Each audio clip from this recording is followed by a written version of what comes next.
Good evening. I'd like to welcome everybody to this evening's town board meeting on March 23rd, 2026, 7 p.m. So tonight's meeting is in memory of Roger Legoff. Roger is from Williamsville. He served in the U.S. Army stationed in Korea from 1952 to 1953. He was employed by Moog, and after retirement, he worked many years at the Audubon Golf Course. As a starter, he was a member of the AMVETS Post 49, the George Lamb Post, St. Gregory's, the Great. He enjoyed playing cards, golfing, jazz music, traveling, and socializing at the Amherst Senior Center. And I would ask for a moment of silence this evening for respect for Mr. Legoff.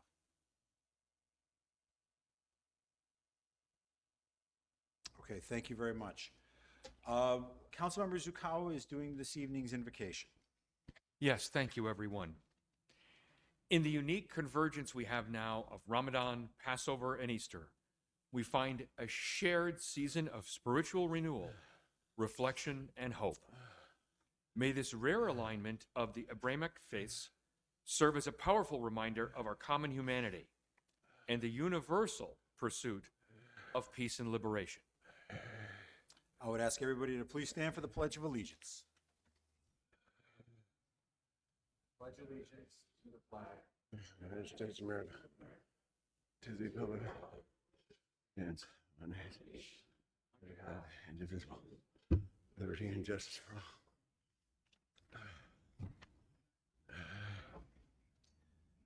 I would ask our town clerk for a roll call, please.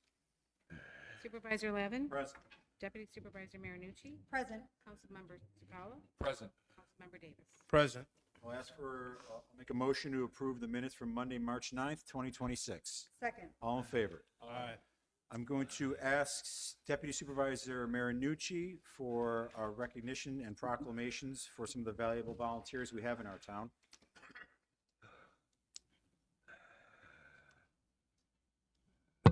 Oh, I'm not that short. Thank you, Supervisor Lavin. As part of our Valuable Volunteers program, the town of Amherst, under Supervisor Lavin's new program, is recognizing some of the amazing acts of service and kindness that are done by our Amherst residents. And so tonight I have the privilege and honor of honoring two of those valuable volunteers. As many of you know, this year marks the 80th anniversary of the Amherst Symphony Orchestra. I encourage everybody to attend whatever performance you can. It is a jewel in the town of Amherst, and it is a wonderful cultural event that we can continue on here. But part of what makes the Amherst Symphony Orchestra so amazing are the volunteers that they have there. I'd like to first honor Eleanor. As the treasurer of the Symphony Orchestra for the last several years. She just celebrated her retirement at the end of 2025. She went to the Massachusetts Institute of Technology to get her degree in mathematics before going on and earning a master's and a CPA at the University of Buffalo. Eleanor's stewardship of overseeing all financial operations for the Amherst Symphony Orchestra, including deposits, disbursements, investment and endowment management, and the preparation of the monthly financial statements, as well as annual budgets and reports, helping to ensure the organization's stability, transparency, and continued success, make a real difference for the Amherst Symphony Orchestra and making sure that it can remain steadfast and part of our community. So on behalf of the town of Amherst, I want to thank you for your integral role in supporting the growth and the long-term sustainability of this cultural jewel we have here. So I'd like to call you on up first.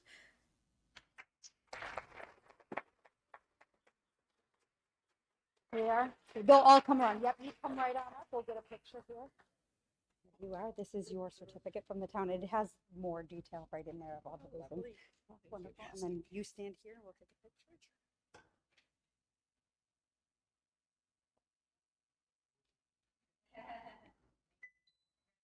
Thank you. Thank you for all of your work. Appreciate it.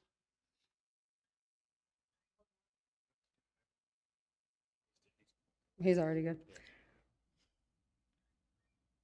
Additionally, I want to recognize Priscilla Sedgwick for her years of support as a member of the Amherst Symphony Orchestra, if I understand that correctly, as well as the hospitality chair who assists in everything that does in time and effort of organizing, coordinating a variety of social gatherings that enhance the experience of all those who have attended the Amherst Symphony Orchestra, including the holiday cookie following the holiday concerts at the end of the year. That is under the hospitality chair, and all that Priscilla does.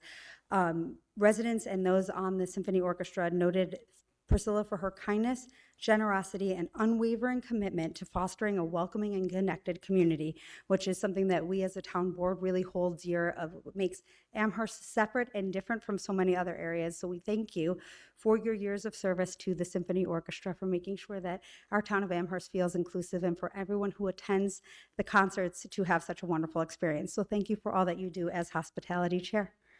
Come on. You want us to come?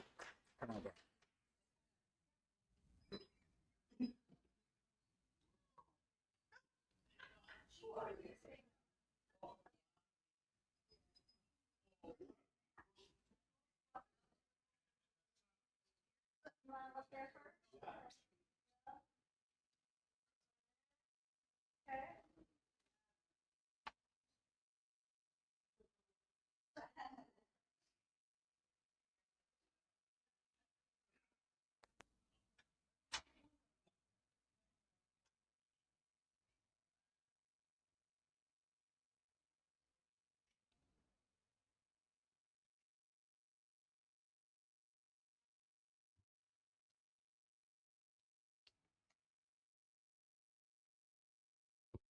Do you want me to do my announcements now, or you want me to do them after?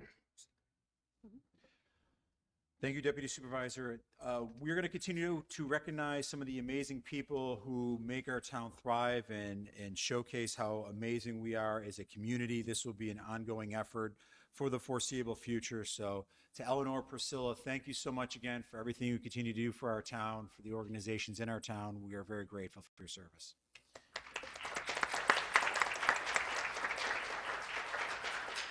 At this time, I'm going to ask Councilmember Davis for his announcements.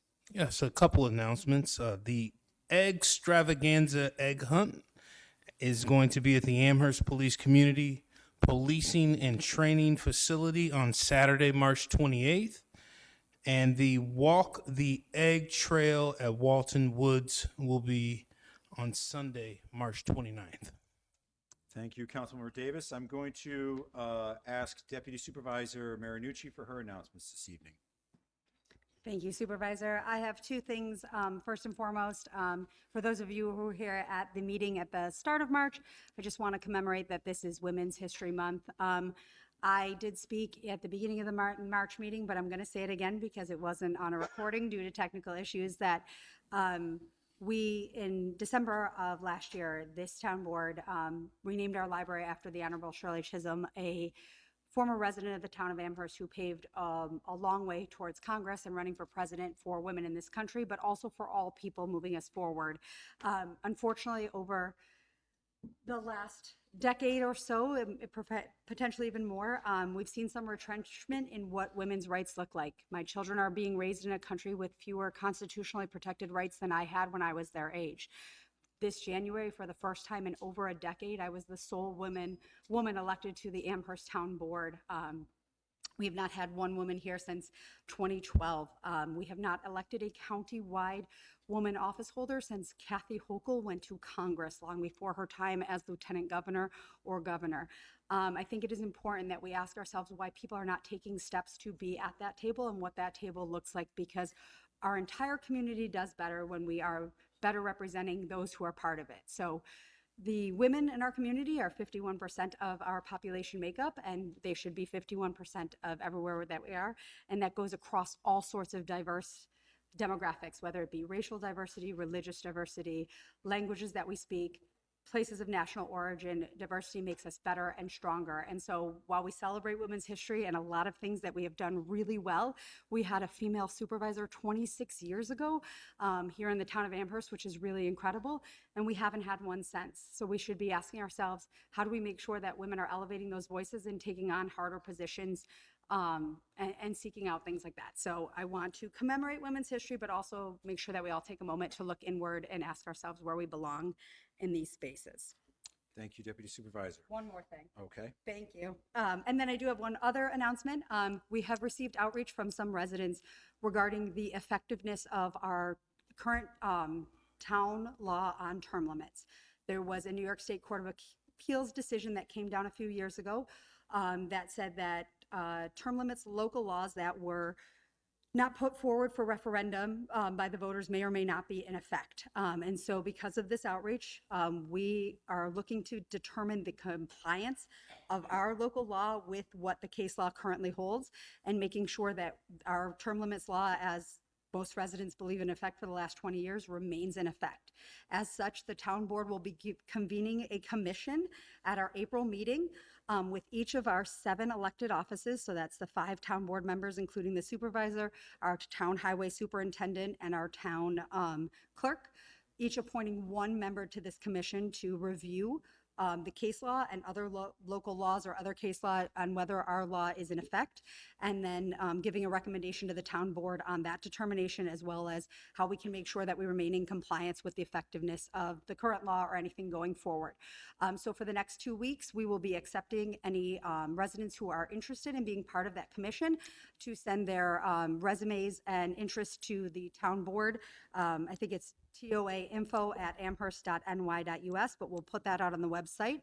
And we will be forming the commission and making the appointments in April, at the April 13th meeting. So we encourage anybody who has any interest, legal background, anything like that. It will be a volunteer commission with a short-term line, but we just really want to make sure that the laws that we all believe are in effect remain in effect going forward. So thank you, Supervisor. Thank you, Deputy Supervisor. We do have three more quick announcements. The informal review applications are due to the town assessor by Friday, March 27th. The assessor's office is now accepting the informal review applications. Property owners can mail or drop off the applications now through March 27th. Instructions and forms can be found on our website, the link. Decisions will be sent out early May. If you still disagree, you can file a grievance with the Board of Assessment Review, which will take place May 26th.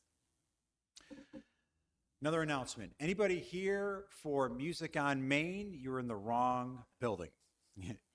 It's at the Village. If you're here for Music on Main, 1 building over. And last announcement was a press release that went out today. The town of Amherst is holding the Chipotle USA National Championships for women 14U, 16U, and 19U. This is an incredible tournament happening right here in Amherst. We have people coming from Alaska, North Dakota, Chicago, Dallas, Florida, to participate in this hockey tournament. The women who will be competing here at the Northtown Center are the most likely to be on the Olympic circuit in the next few years. So anybody in this audience who's looking to see some great hockey can go to the Northtown Center starting tomorrow. There will be games all day in the morning all the way to the evening, and that goes on for the following 3 days. So please find time to go there. It will be a great event.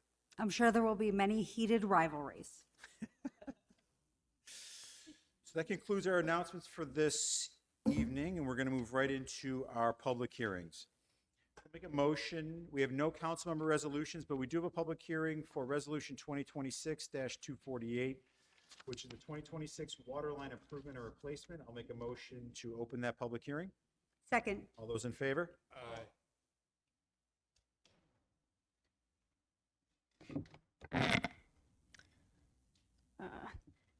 Good evening, members of the board. My name is Jess Boudreau. I'm with the engineering department, presenting on the public bond hearing for our 2026 water line improvement projects. This is project E3 in the 2026 CIP program. So we're looking to allocate 5 projects this year for water line replacements. A little tough to see on the overall map, but they're located with the blue lines. I have slides for each individual project, but we have a project on Transit Road, New Road, Commerce Drive, Philip and Paul Drive, and Cindy Ava Court and Kim Circle. And you could stay there for a second. We've chosen these projects based on the following criteria: the current age and condition of the pipe, the cost and frequency of repairs, the number of residents impacted by the water main breaks, and we also coordinate with other departments and agencies, Erie County Water Authority, as well as the Highway Department to synchronize our roadway paving jobs. You could go to the next slide. So the first project is Transit Road. It's the replacement of 2,150 linear feet of existing 10-inch cast iron, which was originally installed in 1961. That'll be replaced with new 10-inch PVC. It'll also include 4 new hydrants. All the work is within the right-of-way, but outside of travel lanes to minimize traffic impacts. This one's actually currently under design and is anticipated to be constructed this year. The next one is Cindy Drive, Ava Lane, and Kim Circle. This one's going to be a phased project. So phase 1 will replace 1,700 linear feet of existing 6-inch water main with new 8-inch PVC water main. And that phase 1 is, so phase 1 will be Cindy Court, down Ava Lane, and then all of Kim Circle. And then phase 2 will be the remainder of Ava Lane, which will be about 1,500 linear feet of new 8-inch PVC water line. This project will include 7 to 8 new hydrants. Both phases will be designed in 2026. Construction of phase 1 will occur this year and phase 2 next year. The next one is Commerce Drive. This is in a commercial area, and we'll be replacing 12-inch ductile iron originally installed in 1979 with new 12-inch water main. It'll be approximately 2,275 linear feet of new 12-inch water line with 5 new hydrants. Design and construction will be in 2026 and 27. The next one, Paul Drive and Phillip Drive, is another phased project. The first phase, we're prioritizing this area right here up through the curve, which is approximately 94 Paul Drive. And that's about 800 linear feet of 6-inch cast iron water main replaced with 8-inch. And then the remainder of the area, which is the rest of Phillip Drive, and then the rest of Paul Drive, that will be about 1,800 linear feet of 6-inch replaced with 8-inch. Design of both of these will occur this year, with construction of phase 1 this year and phase 2 next year. And then the last one is New Road, just south of Tonawanda Creek Road, specifically between 1415 New Road and 1525 New Road. This is approximately 2,275 linear feet of new 8-inch water line, 4 to 5 new hydrants, and design and construction in 26 and 27. And then this is the financial summary of the project. So we're asking for $2.8 million total bond. Of that, $2,476,000 will go towards construction costs, $310,000 to professional design services, and $14,000 to legal and admin costs. That'll be a 20-year bond with an annual tax impact of $0.013 per $1,000 assessed value. So for the median home value of $341,000, it would be $4.42 per year. Questions? Jess, thank you very much. I'm going to start with questions from this board. Any questions from the town board? No question. No questions. Questions from the audience regarding Resolution 2026-248? Any questions from the audience? Or comments? Okay. Seeing none, I will make a motion to close Resolution 2026-248. All in favor? Aye. Make a motion to, what do you, seeker, Steve? Seeker. Okay, I'll make a motion. Yep, I'll make a I'll make a motion to approve seeker for Resolution 2026-248. Second. All in favor? Aye. And I'll make a motion to approve Resolution 2026-248. Second. And I would ask the town clerk for a voice vote, please. Supervisor Lavin? Yes. Deputy Supervisor Marinucci? Yes. Councilmember Calvert? Yes. Councilmember Davis? Yes. Thank you, Jess. Resolution 2026-249 is the Reese Street Culvert Replacement to Ditch 10, bond resolution of $870,000.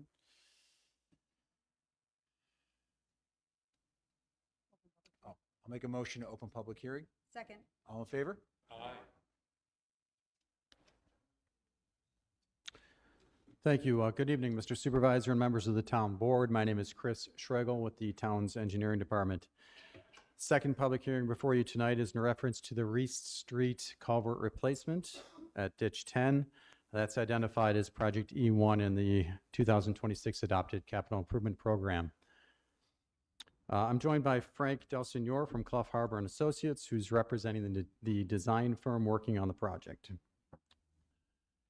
Tonight, we're going to have a brief overview of the project, going over the existing conditions and deficiencies, then jump into project scope, then walk through the funding schedule and financial summary.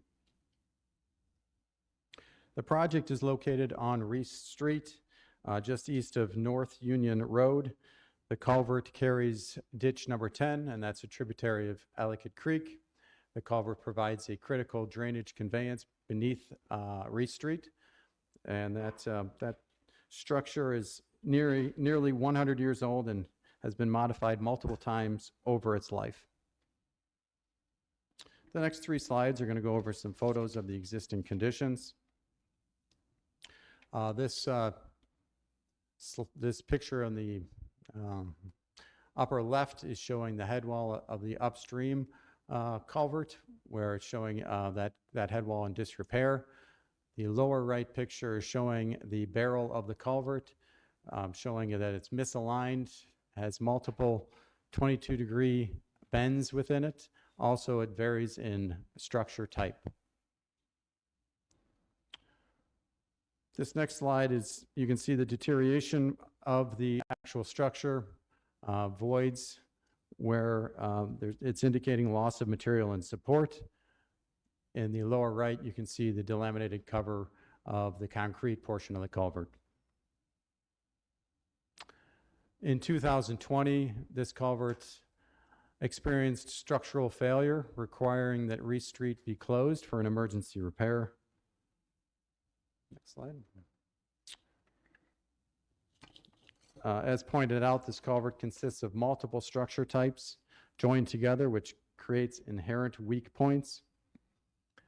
This, like I said, also has 25-degree bends in that culvert barrel, causing flow disruption. And at this point, this structure has reached the end of its service life and is no longer a candidate for repair. In terms of project scope, this project requires full replacement of the existing culvert crossing with a proposed precast concrete box culvert.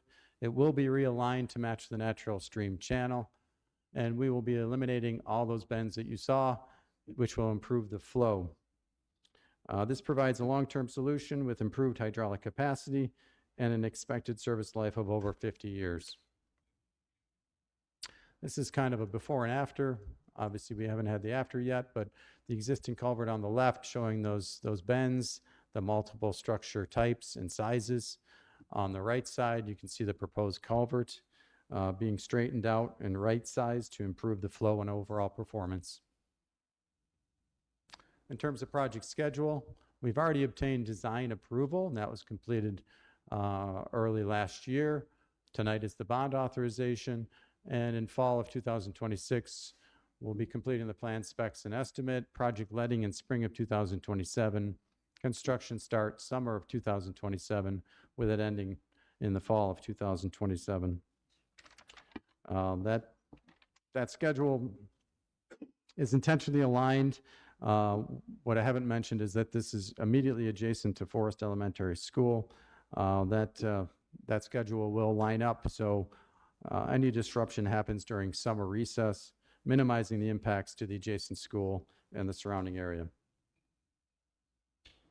Specific to the project funding, project was awarded through the town won a grant and was awarded New York State Bridge New York funding. That funding is defined up to a certain project limit with the state funding capped. During the final design process, refined cost estimates identified a funding shortfall.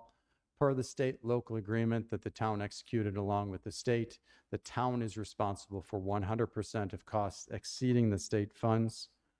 This bond before you tonight closes the gap and allows the project to move forward. Hit the next slide. The total project cost is approximately $1.67 million. The state has contributed approximately $798,000 through its Bridge New York program. The remaining $870,000 represents that local share required to complete the project and will be funded through this bond. The bond year is 20 years, and with an estimated estimated impact of approximately $1.31 per year for a typical property. With that, I'll open it up for questions and comments. And Frank is here for any technical questions you may have. Chris, Frank, thank you so much. Chris, my first question is, the current culvert lasted 100 years? Yep.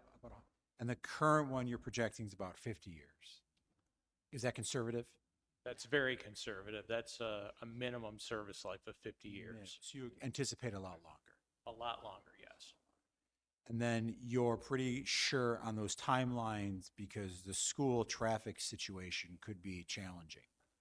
Yes, we're very aware of the school, and we're doing our best to time it so that any construction happens during the summertime, so the road will close after school ends and open before school begins again. Okay. Thank you very much. That's all the questions I have, but anybody from the board who has questions, please. I have one. Why was it originally designed to have those 25-degree turns in it? Like, why wouldn't they have just made it straight originally? Is it? We don't know for sure. It appears to me that at one point that straight section was where the road originally was, and that as more highways were developed, the culvert was extended different ways without probably a lot of thought put into it. Nobody would design anything like that today, and that's why we've gone and straightened it out. It looks very odd, and I was like, is there a reason that they did that, that now we're just like, oh, okay, we're going to bulldoze through, but. I think it's fair to say there's no good reason that they did that. Understood. Thank you. Any other further questions from the board? None. Any questions from the audience regarding Resolution 2026-249 or comments?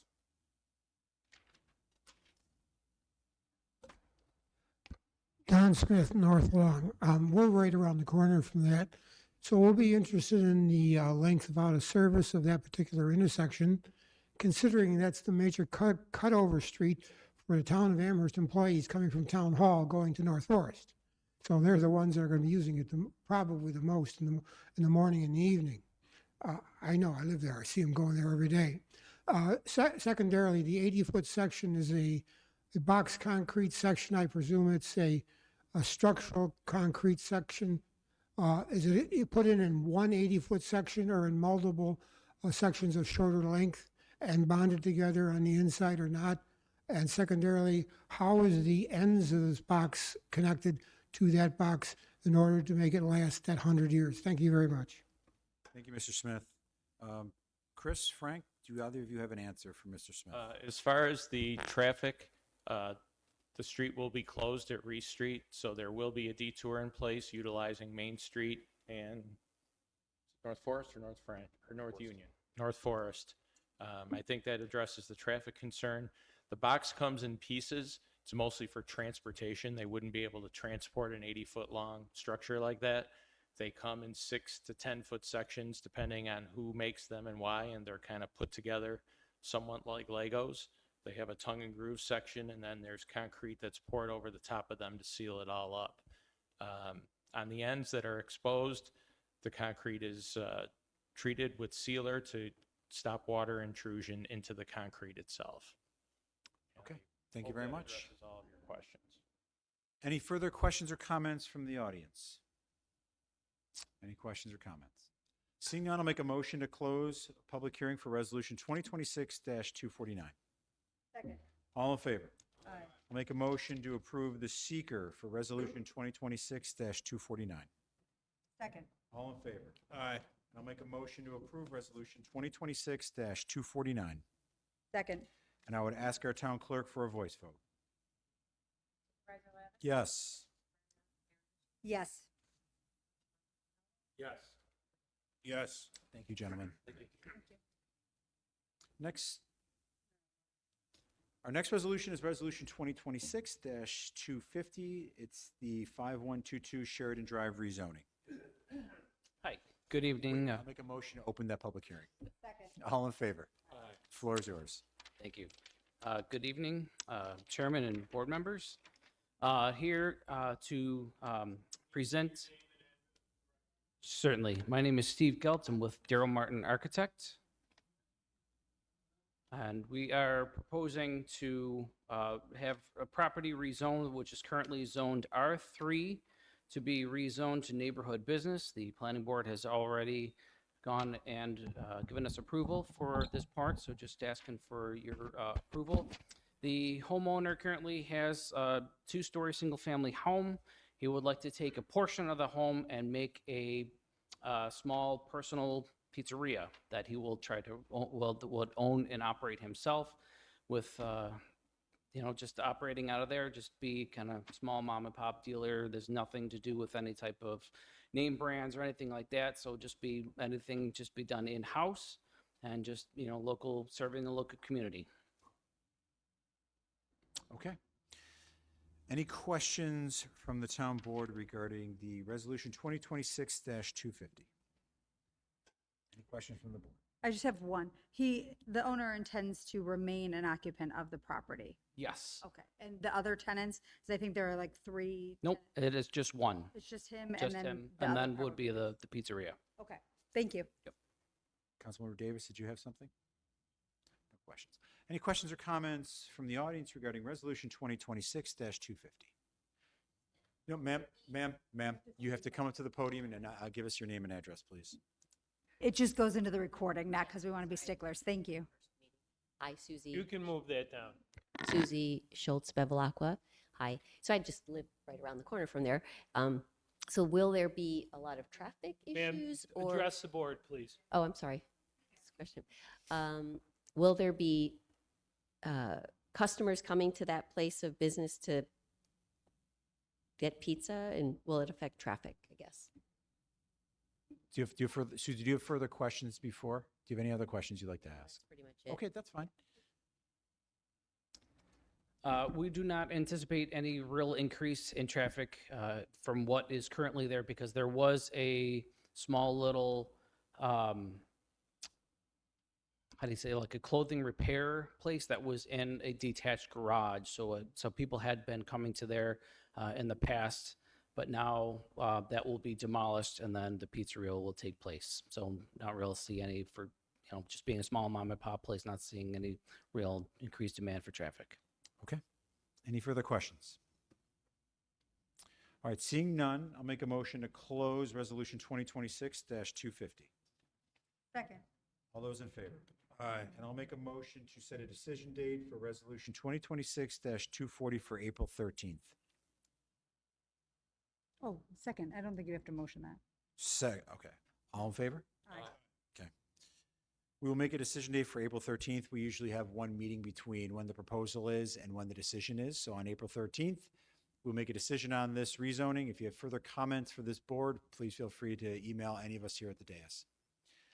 Resolution 2026-251 is 1790, 1860, 1920 North French Road and 999 Campbell Boulevard. I'll make a motion to open that public hearing. Second. All those in favor?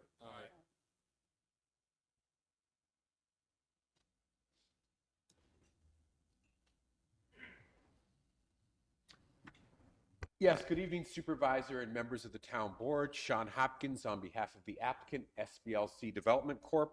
Also with me is Elliot Lasky.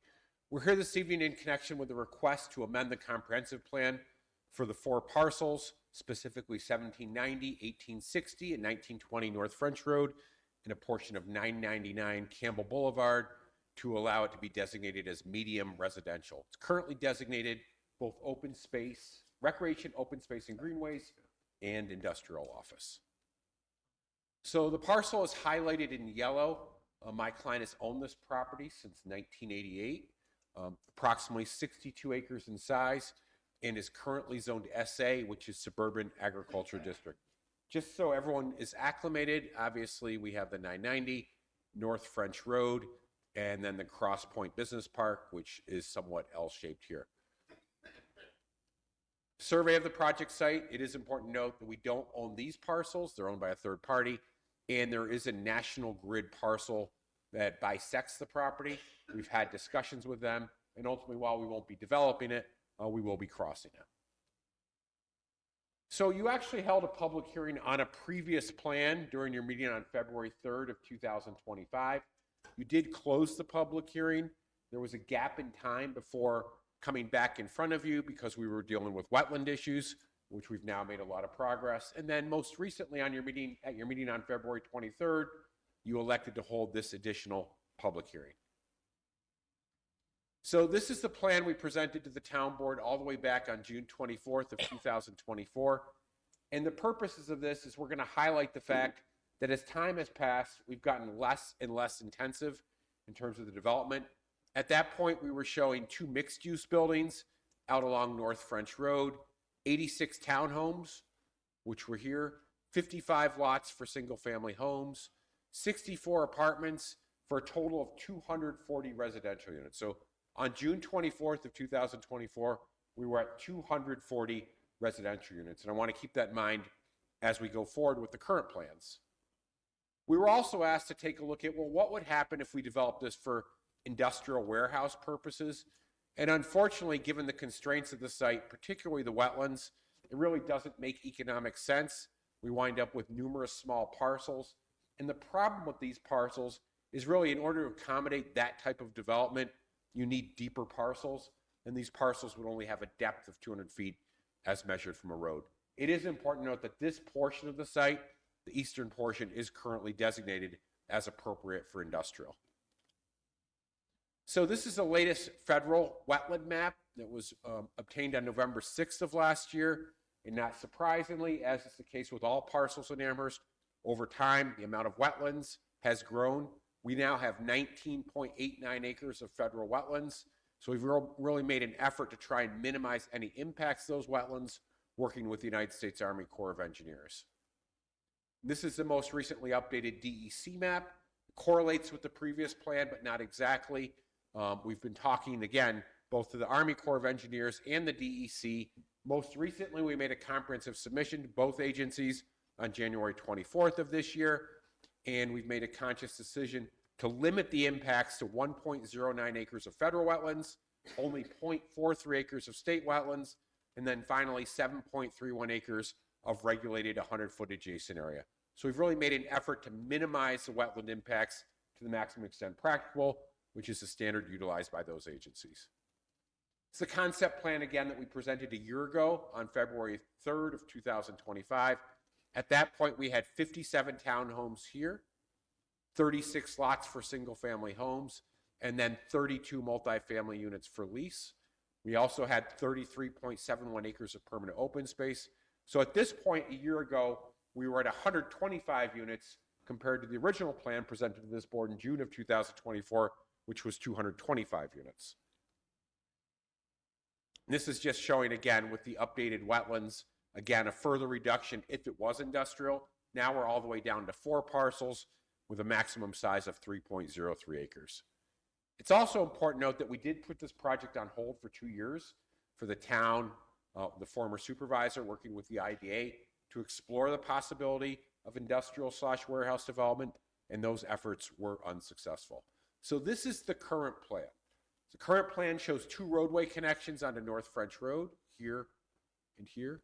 That's required pursuant to the provisions of the New York State Fire Code. We're showing private on-site infrastructure. We've now reduced the project density all the way down to 88 units. So we've also made a decision, all of these units will now be for sale. We previously showed apartments. As the market conditions have changed in the town of Amherst and elsewhere, there really now is demand for owner-occupied units. As you know, there are not a lot of new subdivisions in Amherst. There's not a lot of new lots available for new single-family homes and patio homes, so that's what we're currently proposing. There are no units here that would be for lease. And the scope of the project is now 28 single-family homes for patio homes here, 36 more traditional single-family lots, and then finally 12 two-family homes, which again would be for sale. We still have 33.71 acres of permanent open space, which again does represent more than 50% of the project site. This is a copy of the current Figure 6 of the comprehensive plan. For some unknown reason, in my opinion, a majority of this site was designated way back when as recreation, open space, and greenways, even though it is privately owned and has been privately owned since 1988. So we think that particular classification on this particular parcel is inappropriate. And as you can see, there are plenty of areas in the town of Amherst that have that green designation, and to a large degree, they consist of property owned by the town, primarily parklands. Here's an aerial photograph. I just want to also talk about next door is the Cross Point Business Park, which has been very successful over the course of the past 25 years, but they have also been seeking to change the uses allowed within that park. 2022, this board approved a rezoning to DC5 to allow this parcel directly next door to be developed as apartments, even though that has not yet occurred. And that's shown here. And that's also despite the fact that that site has infrastructure in place and is certified as shovel ready. So Uniland has decided that there probably will not be a lot of additional development of Cross Point in terms of industrial, warehouse, and office, and we think that's the case for our parcel as well. In terms of justification for the comprehensive plan, we think it is clearly justified, specifically based on the housing and neighborhood goals set forth in Chapter 8. Those do include the fact that there's a recognition that there's a need for additional housing in the town of Amherst, various different types. And again, we're proposing townhomes, patio homes, and single-family homes, all for sale. We know those will be attractive, including the patio homes, to those individuals that live in Amherst, love the fact they live in Amherst, but they simply have a house that's too big. They want to sell their house and then move into a smaller patio home. And that's a trend that's obviously been going on for probably the past 20 years. It's also important to note, and you're aware of this as well, there really is a shortage of new residential units for sale, not only in the town of Amherst, but every community in Western New York and New York State as a whole. So this will help fulfill that shortage that exists today. We did provide an economic analysis prepared by Don Griebner of Real Property Services, LLC, and I'm not going to go through it point by point, but basically his conclusions are as follows. Given the wetland constraints that exist on this site, developing it for industrial warehouse use really is not economically feasible.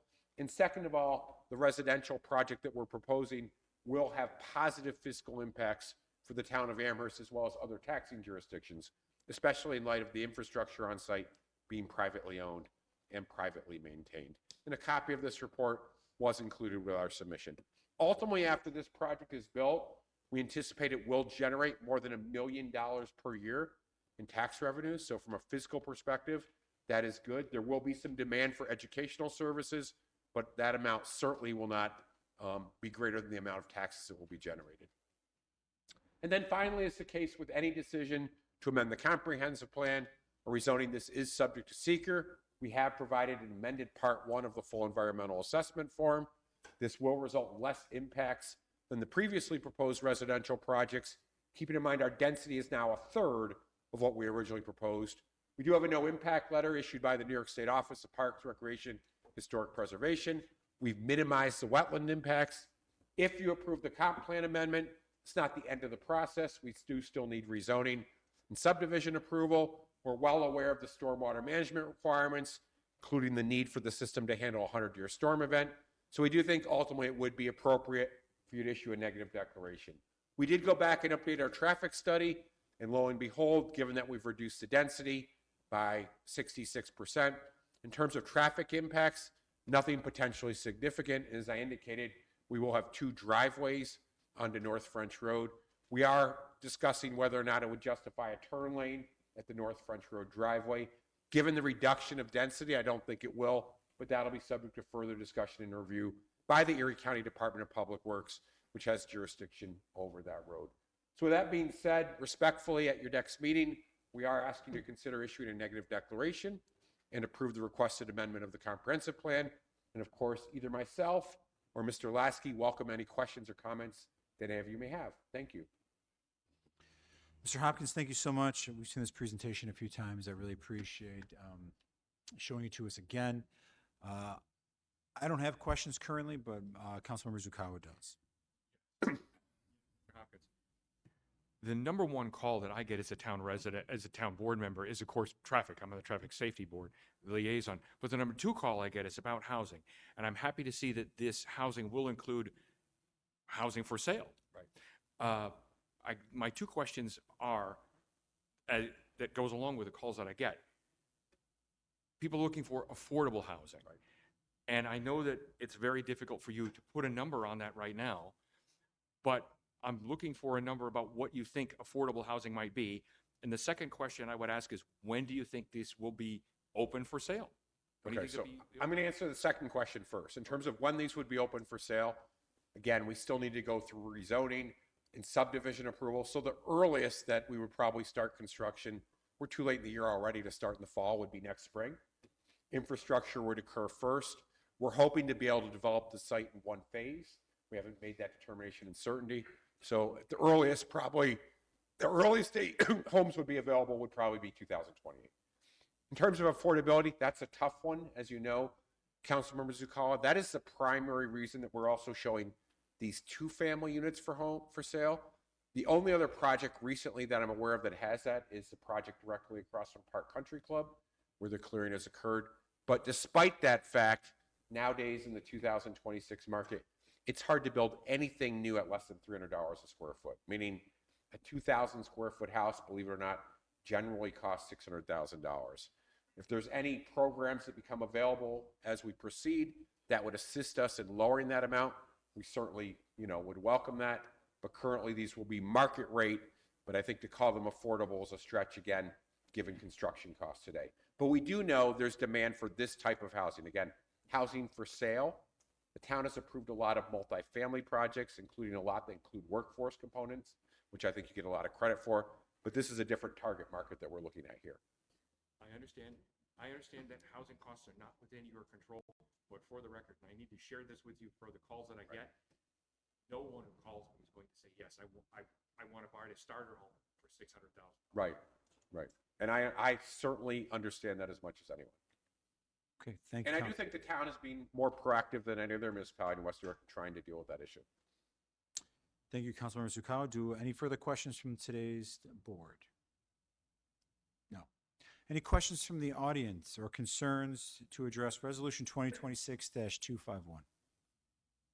Any questions or comments?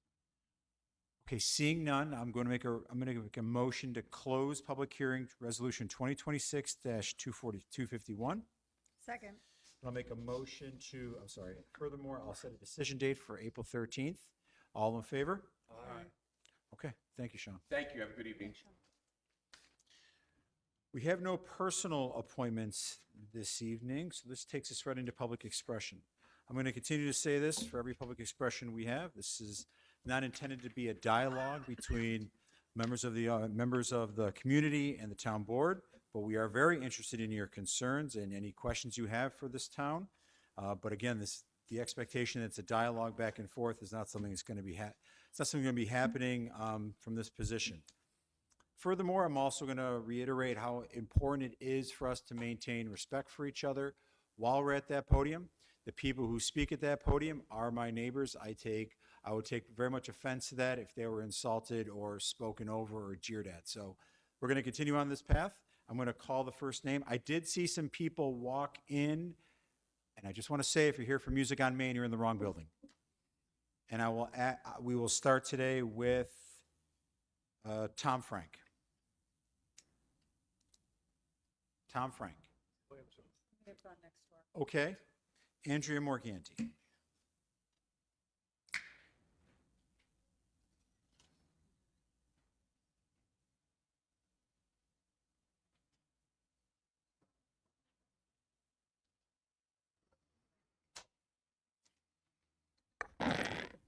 Good evening. My name is Andrea Morganti, and I reside in Gettsville.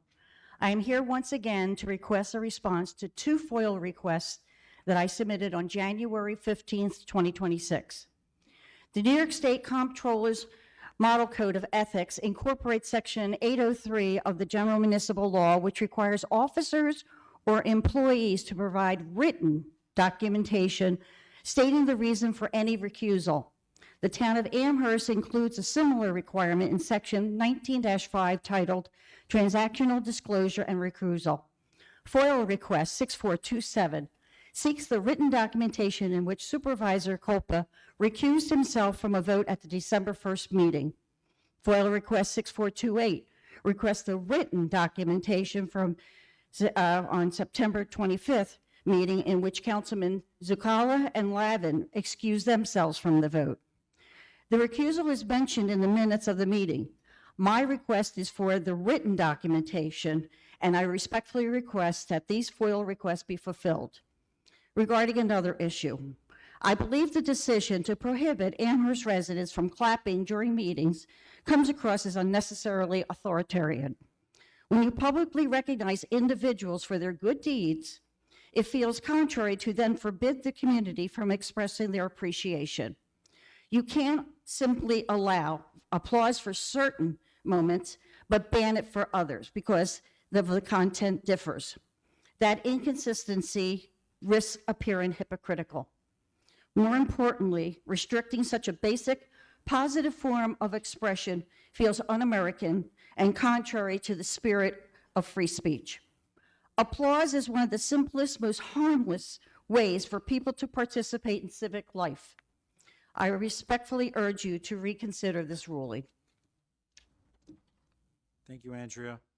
Our next speaker is Mary. I'll get it. Next speaker is Mary Dome.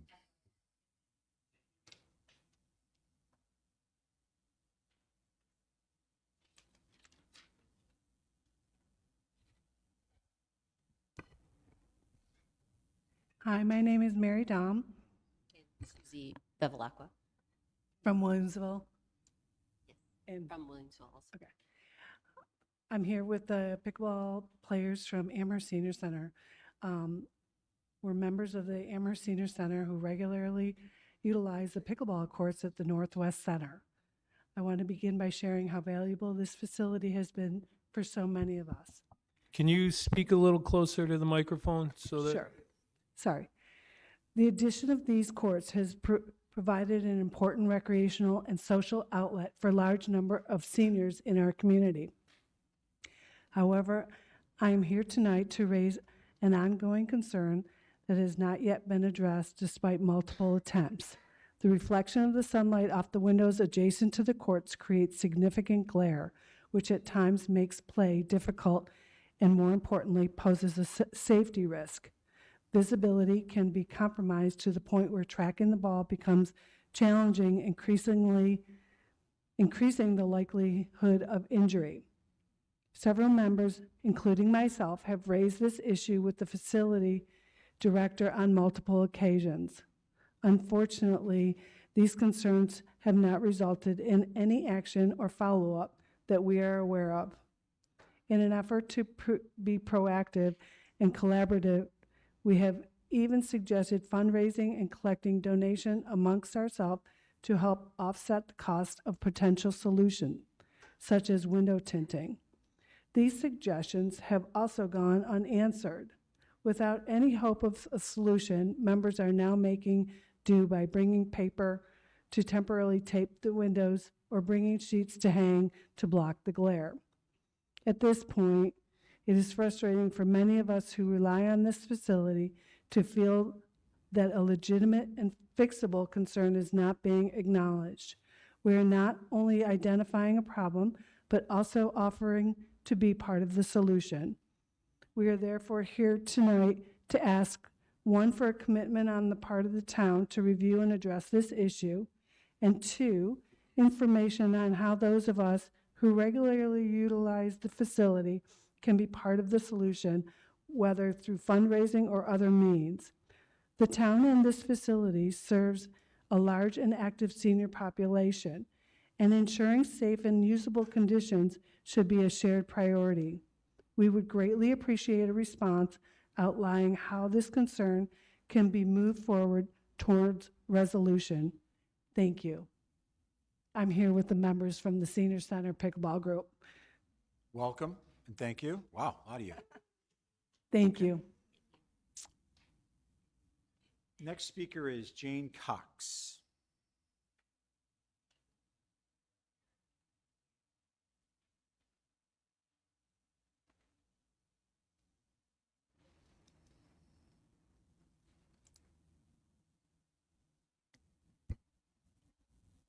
Jane Cox, Harlem Road.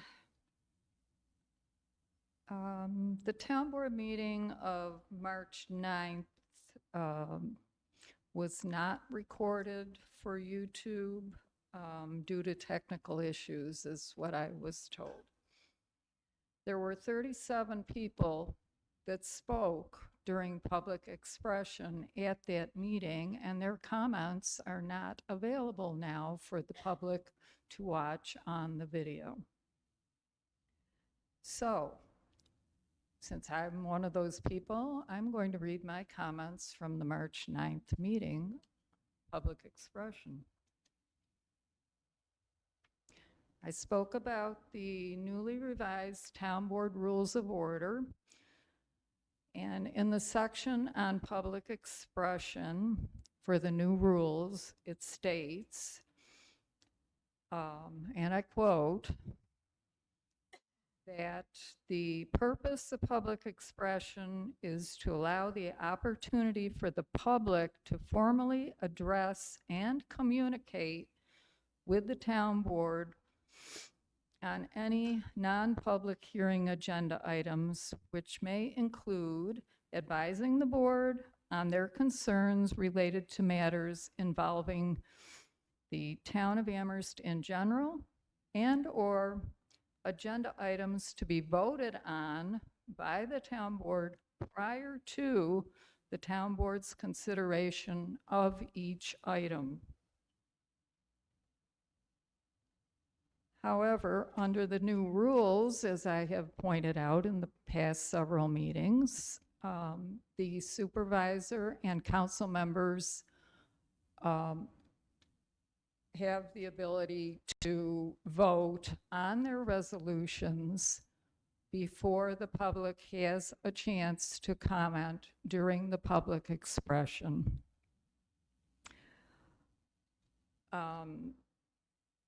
So the public has no chance to have their opinions heard on the record before the votes.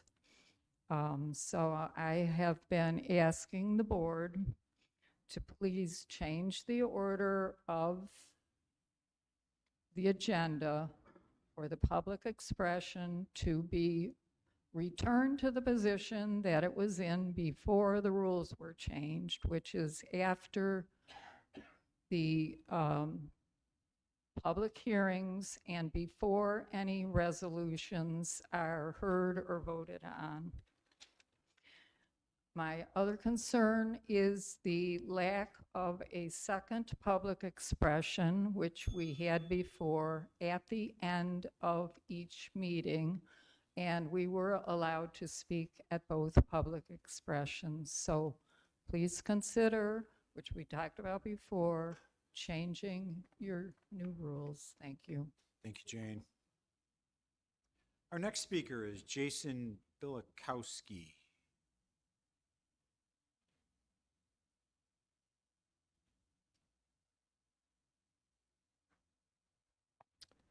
Good evening, Supervisor Lavin and members of the town board. My name is Jason Bielkowski. I live in Swarmville in the Ransom Oaks subdivision. Speaking tonight about Resolution 2026-262 regarding the proposed provisional appointment for the Emergency Services and Safety Coordinator position. On February 23rd, the town sent me a canvas letter for this permanent position. I responded affirmatively on February 24th. And despite my response, I've received no further communication or interview opportunity from the department. Civil service law was established to ensure fair and equal opportunities for all qualified candidates. As somebody who paid the $20 fee to take the civil service exam, studied for it, and spent over 4 hours of my personal time driving to and completing the test, I would like to let the board know that in 3 separate canvas and hiring rounds from this list, I have never been afforded the opportunity for an interview. Instead, on now 2 of these occasions, the department has chosen to bypass the list entirely and hire candidates who did not take the exam for the position. Even though myself and other candidates who took the test followed all of the proper steps in the civil service procedure, I do not believe we have been given a fair opportunity for this job. I respectfully ask the board to please fill this position permanently from the eligible list rather than approving another provisional appointment. Thank you for your time and consideration. Thank you. Our next speaker is Kevin Kumpf. Sir, you have to come to the podium, please.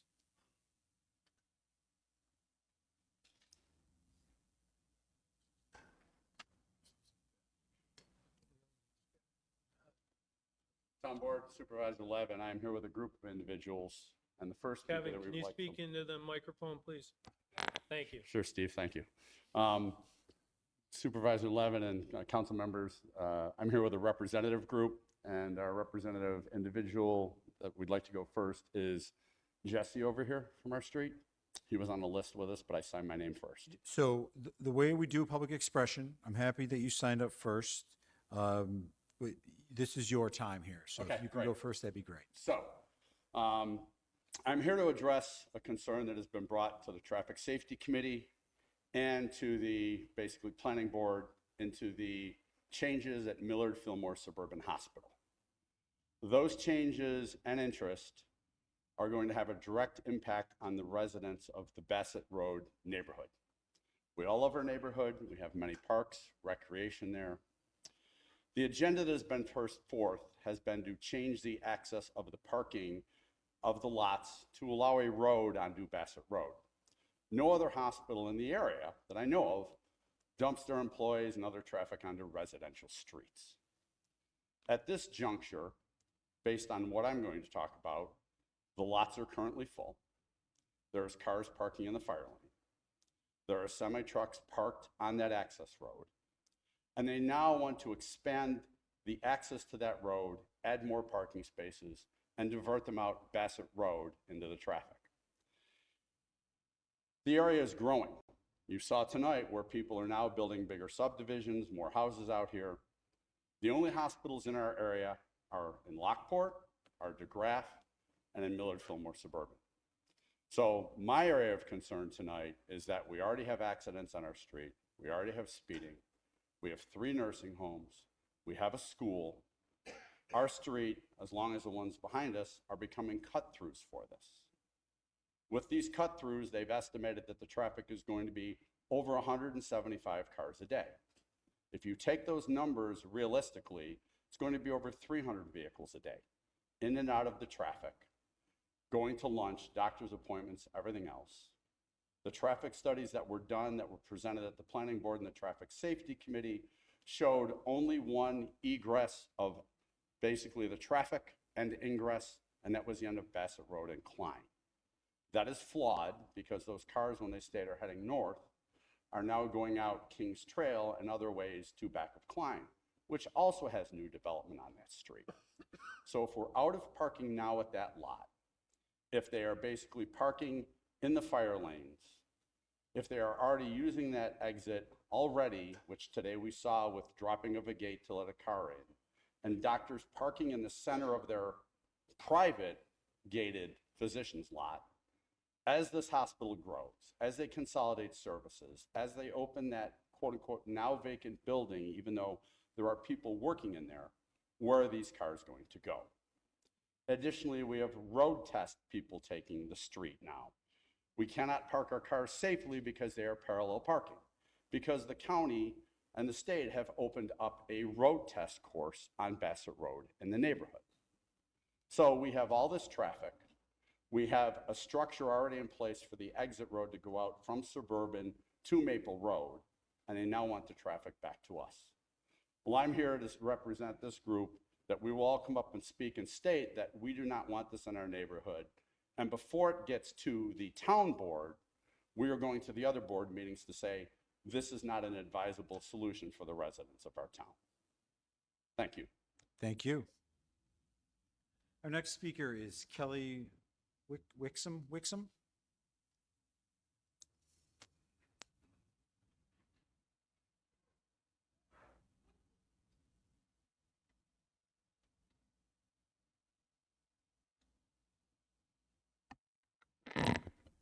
Good evening, members of the board. My name is Kelly Wixom, and I live at 685 Hopkins Road at the intersection of Hopkins and Bassett Road.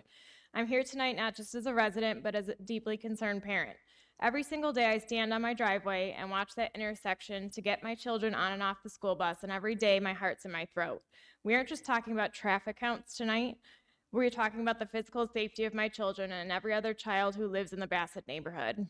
I'm here to urge you to help keep the hospital entrance onto Bassett Road locked. I want to address the current traffic study, which remarkably recommends no changes to our intersection. And with all due respect to the study, those of us who live there know the reality is a stark contrast. The speeding on Hopkins has become relentless. People aren't just driving, they're racing. It is already nearly impossible to find a gap in traffic to safely turn left onto Hopkins. We're sitting there for minutes at a time, forced to take risks just to leave our own street. This intersection needs a dedicated left turn lane right now just to handle our current volume. If a study says no changes are needed while we're already at a breaking point, then that study is fundamentally flawed. If you open this gate, you aren't just adding a few cars, you're creating a permanent bottleneck that will force even more desperate, aggressive driving. Adding hospital volume to an intersection that is already failing and lacking the necessary turn lanes and crosswalks to function is a recipe for safety catastrophe. It's become so dangerous that when I walk my kids toward Bassett, I can't even use the shoulder of the road. I have to walk my neighbor's lawn. Why? Because I've watched terrified as drivers who are in a hurry actually use the shoulder as an extra lane to pass vehicles. That shoulder is where our children should be safe to walk. Instead, impatient people are using it as a high-speed passing lane.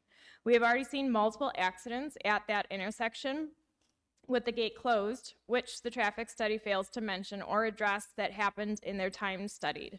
Opening this entrance would be a deliberate decision to increase those odds. The hospital already has a primary entrance on a major roadway with a traffic light. Our neighborhood has stop signs and children. You cannot swap a controlled intersection for a neighborhood shortcut without expecting a tragedy. I'm asking you to look at this through the eyes of the parents who have to pull their kids onto the grass because a car is flying down the shoulder or down a 25-mile-per-hour street. Please do not wait for another accident, one involving a child, to decide that this was a bad idea. Put our families first and keep that gate locked. Thank you. Thank you. Our next speaker is Orson Roth.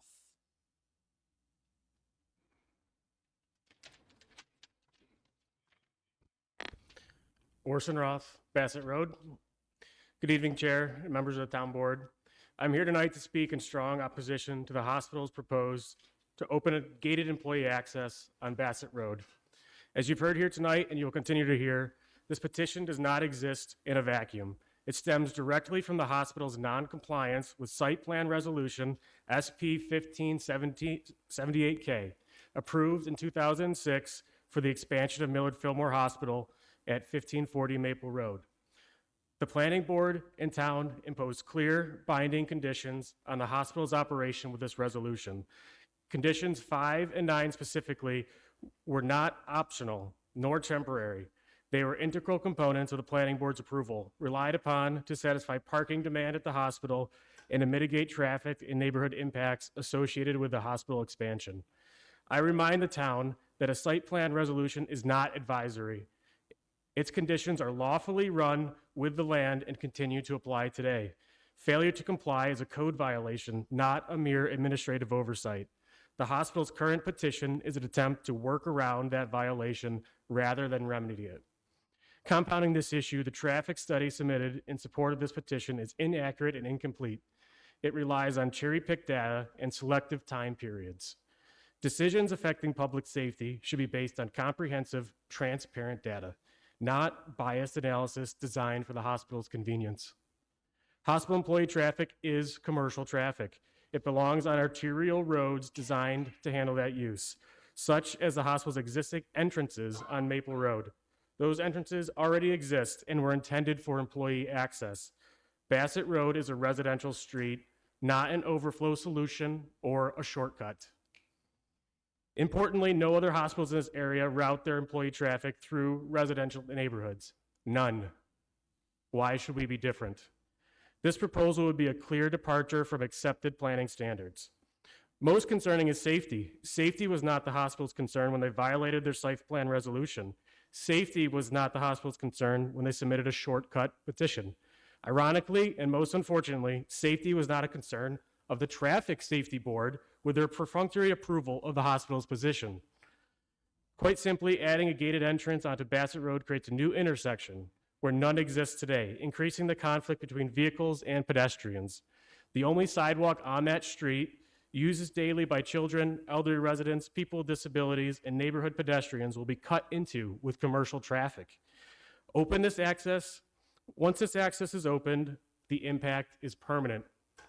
I respectfully ask the Planning Board and Town Board to reject this proposal, enforce compliance with the site plan, uphold the fundamental principle that commercial traffic belongs on arterial roads, not residential neighborhoods and school zones.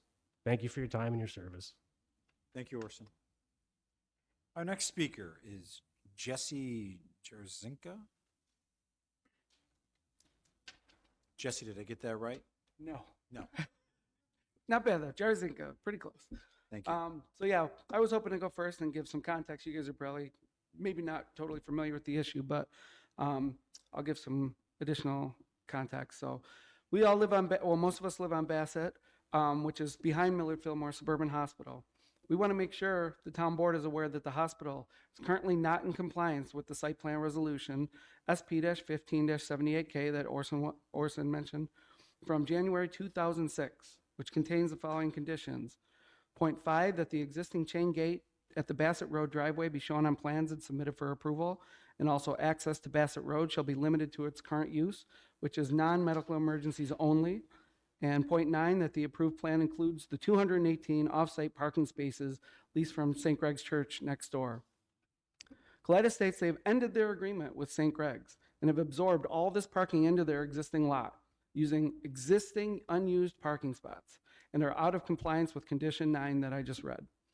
They petitioned the town under SP-1978-15_Q to have both these conditions removed, with the promise to add limited access through a new gate on the Bassett Road.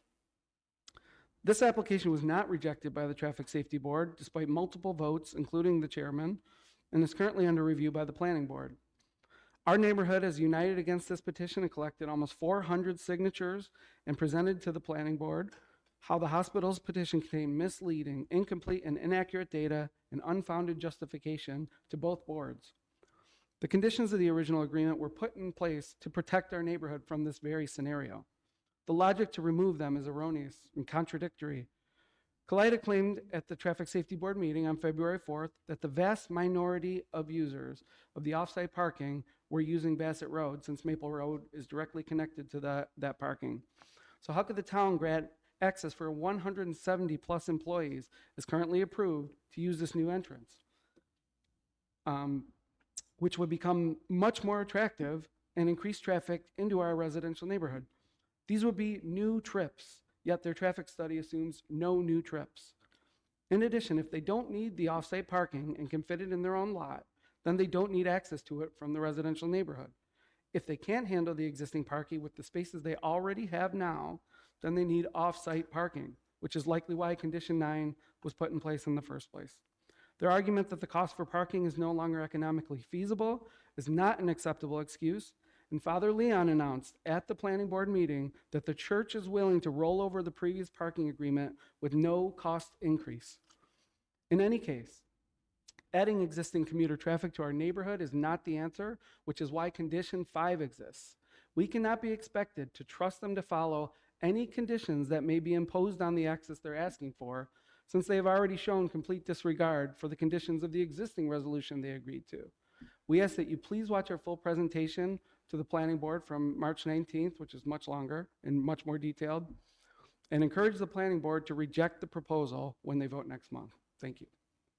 Jesse, thank you very much. Our next speaker is John May? John, sorry. Say it again, Moss? Mosk. My name is Jonathan Mosk, Bassett Road, Williamsville. I'm part of the crew that you just heard speak. You're going to hear some similar things and some new things. I first want to say we do appreciate Millard Fillmore Suburban Hospital for our community and the health care it provides to the area. The opposition to Millard Fillmore proposal is in no way denigrating the institution, but the corporate overreach and rescinding these two agreements that were put in place during the 2006 expansion. I as well urge the Amherst Town Board to watch the planning board video where Jesse presented all our points in depth, and over 10 residents spoke to talk about the negative impact that this will have on the community, including increased traffic, decreasing home values, and safety of the residents, especially the numerous kids living in this tight-knit area. In the traffic study, alternate routes were not looked at, and it focused attention at the intersections of Hopkins and Bassett. Specifically, Kings Trail, Eastwick, and Chestnut Hill were all left out, and these streets connect the neighborhood as a cut-through for the traffic to Klein Road. This was referenced in Jesse's previous presentation at the planning board as well, and it shows the neighborhood impact. Multiple residents in these areas also spoke about this.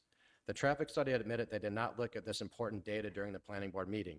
Per the representative for Kalida, being able to exit north of this site is a matter of convenience, but that is not an acceptable reason for allowing commuter traffic to flow directly through a residential neighborhood.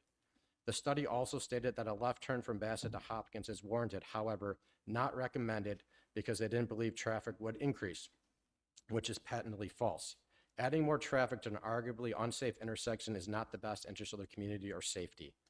The Maple Road entrance for the hospital St. Greg's parking lot was also not mentioned at all in Clyde's presentation, even though it's the most direct route to the St. Greg's current parking lots and their agreements. Collida's contention is that the current traffic comes through Bassett already, but that is not the case. It would be net new traffic. Collida only showed 2 entrances to St. Greg parking off of St. Gregory the Great Court, which is incorrect. There are 5 entrances at St. Gregory the Great Court not gated, and 2 on Maple, 1 for the main entrance to the suburban hospital and 1 for St. Greg's parking. Father Leon from St. Greg's also stated that most parking traffic comes through the Maple Road entrance as well. Maple Road, as you know, is a 4-lane thoroughfare with a median and traffic light meant for commuter traffic. There's also only 1 continuous sidewalk running through the length of Bassett Road, which connects St. Gregory the Great Court and then to Maple Road. This entrance would cut directly through with bilateral traffic. This sidewalk is a lifeline for kids walking to school, elderly nursing home patients, daily walks, often with wheelchairs or other assistants, and community members with dogs. They all rely on this, as well as the only sidewalk with back access to Bassett Park. Drivers often focus on entering the gate and their pass instead of pedestrians walking, which can cause additional safety issues. The traffic study also admitted they did not study the queues at the gates or the cars waiting to enter, not just the speed of how long it takes the arm to go up, but the delays the gates actually cause by stopping and turning into the parking lot. The study did not look at the left and right turning into the gated parking lot and traffic holdup. There are 3 nursing homes next door with similar shift changes, New York State driving tests across the street, and busing for grade, middle, and high schools all traversing this route, as well as normal traffic from residents living there. I again urge you to decline this proposal and think of the community. Thank you. Thank you, John. Our next speaker is Tom Sewell. Tom.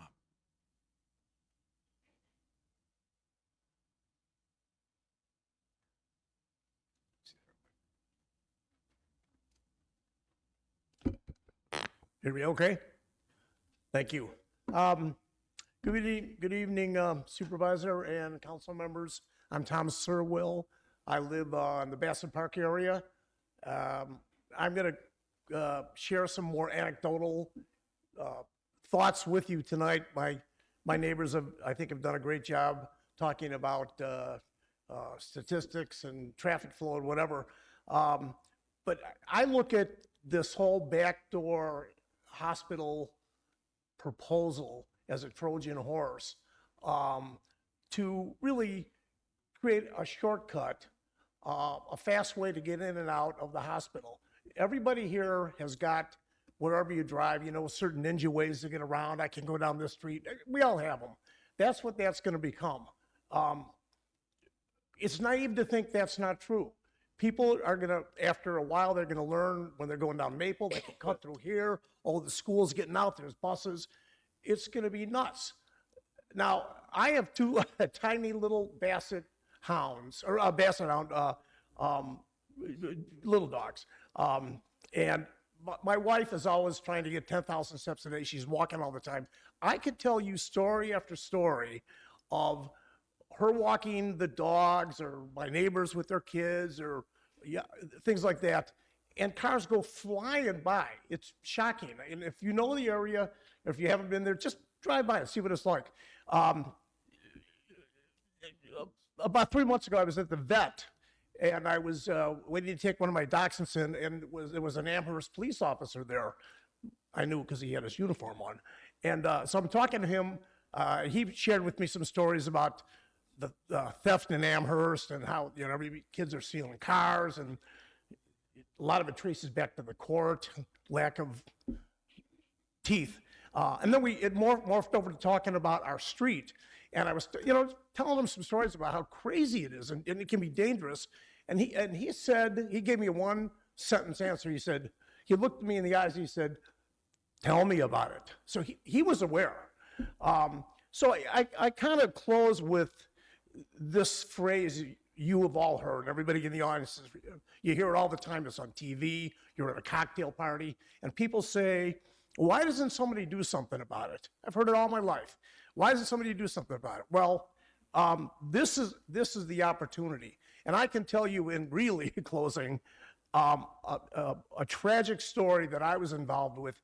I used to live in North Buffalo. I moved over to Elmwood Village, but when I was in North Buffalo 20 years ago, I house sat for a gentleman and his wife. They owned a prominent bar on Hurdle Avenue.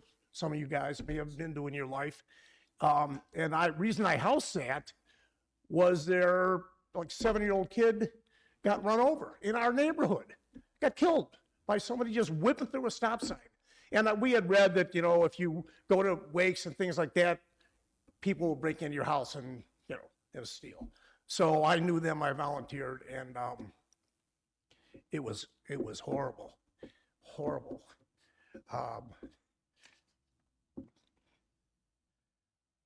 I could cry thinking about it again. So they'd come home every night, and it was a perfect example. Somebody just went whipping, didn't stop, didn't slow down, they went through. So they went through and they killed the kid. So I'm just thinking right now, it's crowded enough as it is, and this little harmless little shortcut through the hospital is going to create danger and chaos, and something bad's going to happen. And I'm happy I'm here because I want to stand up and I want to at least say I did something to prevent it, and you guys can too. So thank you for listening to me. Appreciate it. Thank you, Tom. Oh, and we also have 400 petitions signed backing not following up with this too also. So thanks. Thank you. Our next speaker is Alexander Polyach. How close was I? Pretty good? You can tell him. Yeah, it's okay. I'll take it, Alexander. Polyachik. I was way off.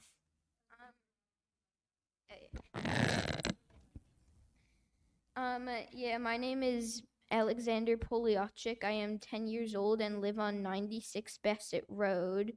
And I am also fighting against the gate being put into the hospital because, like, when me and my brother are playing outside, like riding my bike or taking our dog for a walk, there are employees that will come driving recklessly, ignoring stop signs and the speed limit down our street, that make us feel quite unsafe. And we do not want more people using our suburban side street as another shortcut. Thank you. Alexander, excellent job. Great job, Alexander.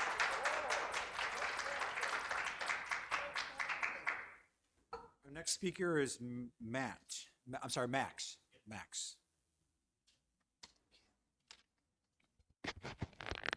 Thank you. Max Polyachik, 96 Bassett Road, Alexander's father.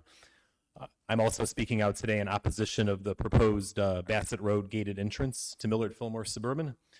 One morning last school year, my wife and I watched as a vehicle passed our kids' school bus as it was putting out its stop arm, and they were about to get on the bus. I know other parents have similar stories as well. You heard some from Kelly a few minutes ago. There's many others that were told at the town planning board meeting a few days ago. My wife and I were able to determine that the perpetrator was an employee at one of the 3 Elderwood facilities that already exist at the end of our street. As residents of Bassett Road, we have witnessed countless incidents since moving here back in 2019 of vehicles driving in excess of 50 miles an hour. The speed limit is much slower on Bassett Road, by the way, the posted speed limit. Not paying attention to the road, swerving and ignoring the safety of those walking or biking on Bassett Road. We already deal with these instances of reckless driving morning, noon, and night due to the hundreds of employees that already work at the Elderwood facilities on Bassett and St. Gregory Court. Adding an employee entrance to the hospital will only further increase the potential for a tragedy. I look at every one of these incidents of people flying down our road, running the stop signs, swerving. There's been instances of hitting residents' mailboxes. I look at them kind of like as bingo balls, basically. You're adding more bingo balls into the hopper if this proposal is approved.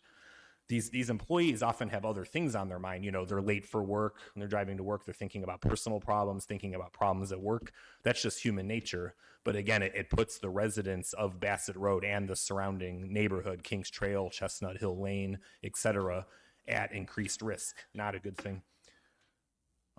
Safety is oftentimes not paramount in their minds when they're driving to and from work. Maple Road, the existing entrance and exit to the hospital, is a suitable ingress and egress point. It's already 4 lanes, 2 lanes in each direction, that is, plus the turn lane, plus you have the traffic light already there at the hospital. That is the suitable point for ingress and egress. Bassett Road, being a residential area, is not a suitable ingress or egress point to the hospital. Finally, one more thing I want to bring up. I talked a lot, and you've heard a lot about the safety, the detrimental safety, things to the safety of the residents of Bassett Road and the surrounding neighborhoods. But this would likely also be a detriment to the safety of the hospital employees. After going down Bassett Road, some of them would need to turn left onto Hopkins. That intersection is an absolute nightmare. There have been many accidents there at that intersection since 2019, since my wife and I have moved on to Bassett Road, where we'll hear a loud crash and then run down kind of to see what's happened. There's no light at that intersection, and again, you would just be adding on to the traffic and the number of people trying to turn at that intersection, which is very dangerous. It's much safer for the hospital employees to use the existing traffic light on Maple Road to enter and exit the hospital for work. Thank you for your time. I appreciate it. Max, thank you very much. We have one more speaker, but I think they put on music on main bar. I'm still going to say the name. Daniel Mink. No Daniel Mink. This concludes the list. If there's anybody who would like to speak at the podium, please come up here, give us your name and address. We'd love to hear from you. Anybody?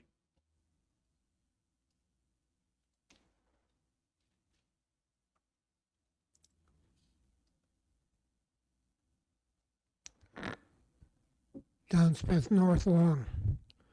Listening to these people talk about this hospital and the problems they're having with it, there are residents, okay?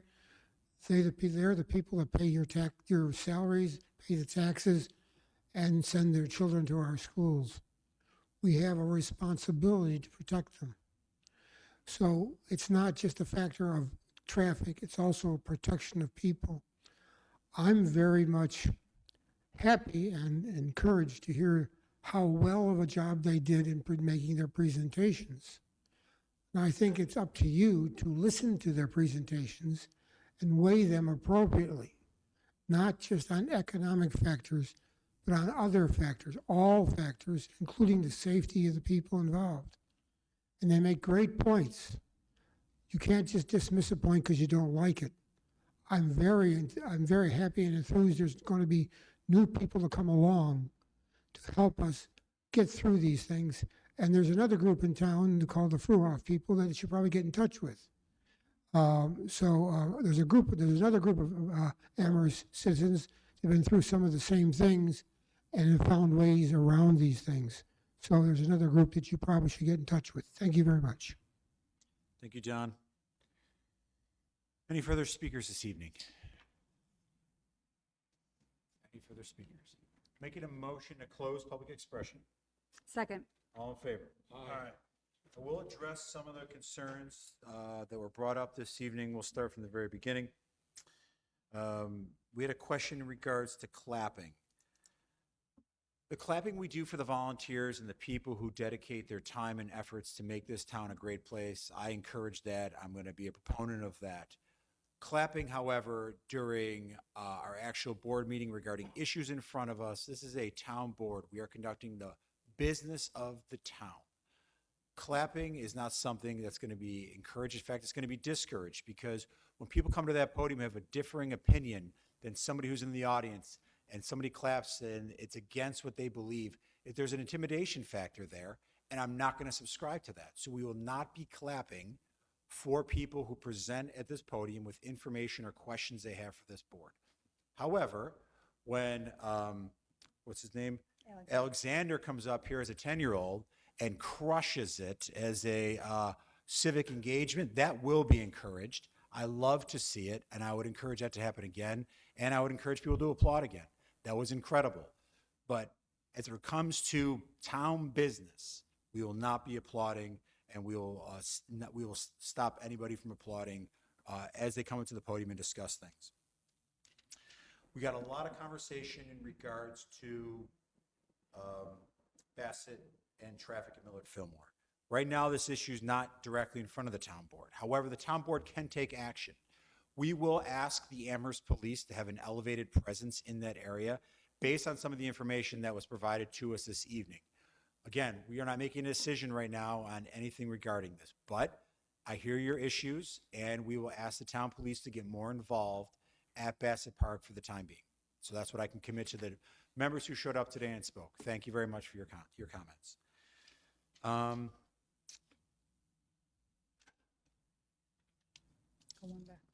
And I have nothing else. Did anybody from the, you're absolutely right. Jane Cox. I do apologize sincerely for the technical issues we had at YouTube and it being filmed last time. We fixed the technical glitch. I did have it here. I did apologize. I apologize on social media as well. We've taken action so that doesn't occur again. We want everybody to be transparent as possible about the things this board's doing on behalf of the residents. So we hope to have fixed the glitch. That will not be occurring again. I'm glad you shared your comments. I do have intentions of moving the town board council member resolutions until after public expression. Give me a little bit of time on that. It has to go through legal again. I would argue it might be best to do it at a reorg in January. However, I do acknowledge that it's necessary and it will be done. That concludes all the comments I have today for public expression. I will ask, we will move on to consent agenda. Supervisor, just two small things.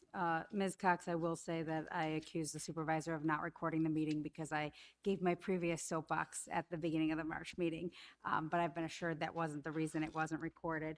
And I do want to say I'm a parishioner of St. Greg's, so I do come from near the Dashes area, and I go down Bassett Road every Sunday.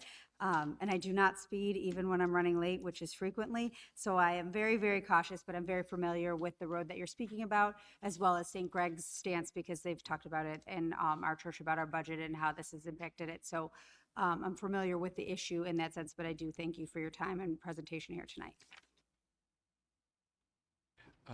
Yes.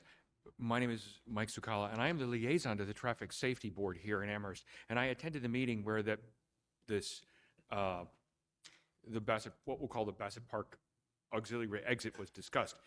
And the folks from the hospital said there would be a gate there so that it couldn't be used as a cut through. You couldn't do one, that was one of the suggestions that somebody would just drive straight through. Apparently that's not possible. I agree with you that other issues may be relevant, but apparently they've set it up so that, or at least they've proposed, that can't happen.